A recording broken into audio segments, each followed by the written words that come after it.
Üdvözlök mindenkit, a mostani videó témája patológiás narcisztikus, nem rendelkezik egóval. Az ego az egy pszichológiai fogalom, amelyet gyakran használunk az emberek öntudatosságának leírására. Egyszerűen fogalmazva, az ego az a részünk, amely megkülönböztet minket másoktól, a saját személyiségünk és az identitásunknak a központja. Az ego a személyiségünk egy része, a narcisztikusnak nincs identitás magja. Az ego az segít abban, hogy összehangoljuk a kívülről érkező információkat a saját belső kis világunkkal, és ezáltal képesek legyünk döntéseket hozni, reagálni a környezetre, és fenntartani az önbecsülésünket. Az ego tehát egy kulcs szerepet játszik abban, hogy hogyan látjuk önmagunkat, és hogyan viszonyulunk a világhoz. Az ego az alapvető része az emberi pszichének, és kulcsfontosságú szerepet játszik az öntudatosságban, az önismeretben és az adott személy énképének alakításában. Az ego tehát az a mechanizmus, amely lehetővé teszi, hogy az adott személy az összehangolja a kis belső világát a külső világgal, és ezáltal képes legyen navigálni a különféle társadalmi interakciókban, és fenntartani a személyes integritását. Nézzük meg még részletesebben az egót. Sigmund Freud úgy gondolta, hogy a személyiség az 3 nagy rendszerből áll, tehát itt van először is az ösztönén, aztán ott van az ego, az én, és ott van a szuperego, ez pedig a felettesén, és mindháromnak megvan a maga funkciója, de a viselkedés irányításában ezek kölcsönösen hatnak egymásra. Freud értelmezése alapján ez egy összetett pszichológiai struktúra, amely az egyén tudatos identitásának és öntudatosságának a központja. Az ego felelős azért, hogy az emberi pszichének a 3 fő komponense, tehát az ösztönén, az ego és a szuperego között egy egyensúlyt teremtsen. Nézzük meg részletesebben az egót, mert így lehet megérteni majd teljesen, hogy a patológiás narcisztikusoknak miért nincs egója. Először is itt van az ösztönén, aztán majd mindjárt beszélek ezekről kicsit részletesebben. Tehát az ösztönén azok az ösztönös vágyakat és késztetéseket képviseli, a szuperego az a társadalmi normákat és a morális értékeket, míg az ego a valósággal való egyensúlyozó szerepét látja el, tehát próbál kompromisszumot találni az ösztönén és a szuperegónak a követelményei között. Kezdjük akkor az ösztönénnel. Az ösztönén a személyiségünknek a legprimitívebb része, tehát ebből fejlődik majd ki később az ego és a szuperego. Az ösztönén az adott. Tehát ezzel mindenki rendelkezik, az újszülött is rendelkezik vele, biológiai ösztönkésztetések alkotják, éhség, szomjúság, életvédelmi, stb. Az ösztönén az impulzív és tudattalan csak a saját kielégülésre törekszik anélkül, hogy tekintettel lenne a valóság követelményeire. Ez a narcisztikusoknál is adott, mint már mondtam, minden újszülött már eleve rendelkezik ezzel. Patológiás narcisztikusoknál később jönnek a gondok. Menjünk az egóra.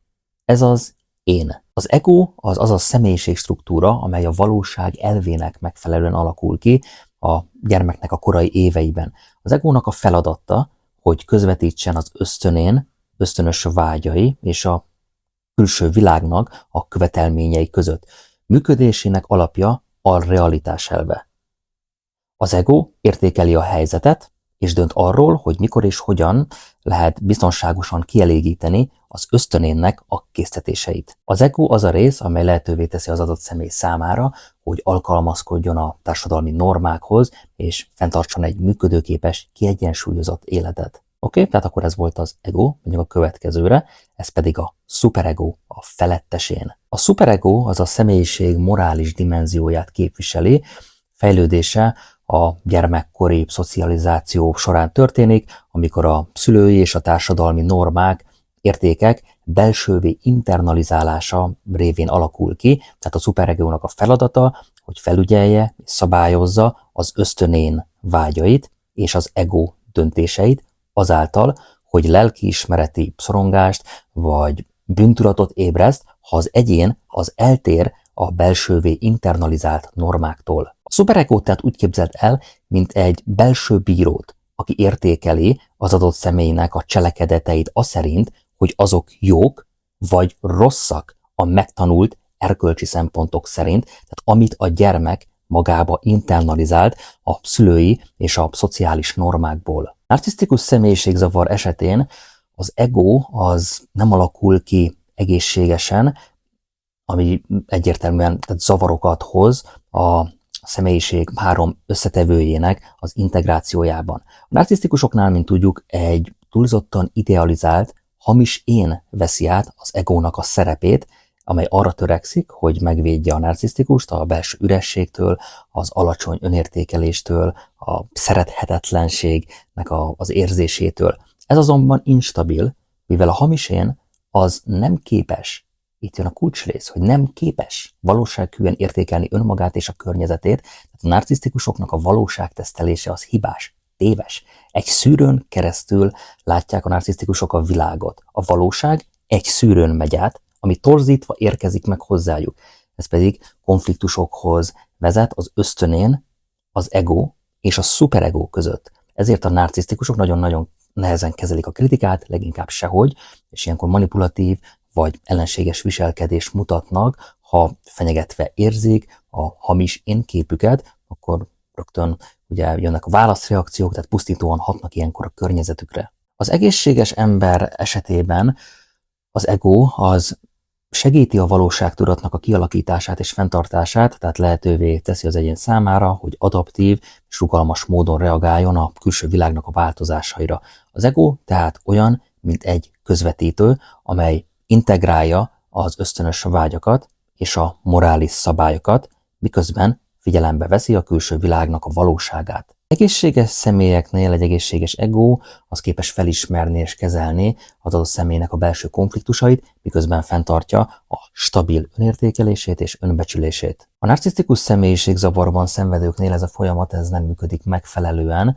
A patológiás narcisztikusnál az ego az nem alakult ki egészségesen, tehát mint már mondtam, helyette egy hamis én jelenik meg. A hamis én azt tudjuk, hogy milyen, ez egy túlzottan idealizált, tehát eleve egy torzított önképet tükröz. Ez a hamis én, ez egy védekezési mechanizmusként szolgál, mint már elmondtam, a belső üresség, az alacsony önértékelés ellen, továbbá a narcisztikus az nagyon mélyen szerethetetlennek tartja magát. Az ego hiánya miatt a narcisztikusok nem tudnak kialakítani mély és tartós emberi kapcsolatokat, mivel ezek a kapcsolatok, ezek valódi önismeretet és a mások igényeinek a figyelembevételét követelnék, ami egy narcisztikusnál nincs meg. Miért nem alakul ki, vagy miért nem alakult ki egy egészséges ego a narcisztikusoknál?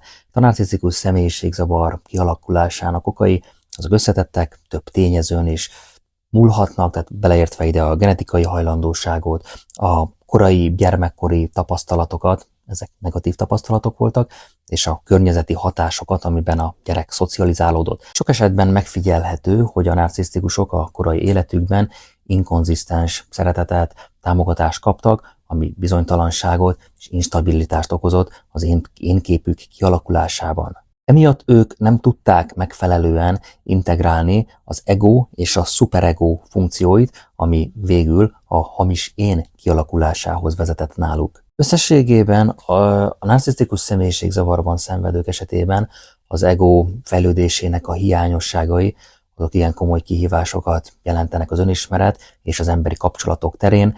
Sok esetben sajnos nem tudnak önvizsgálatot tartani a narcisztikusok.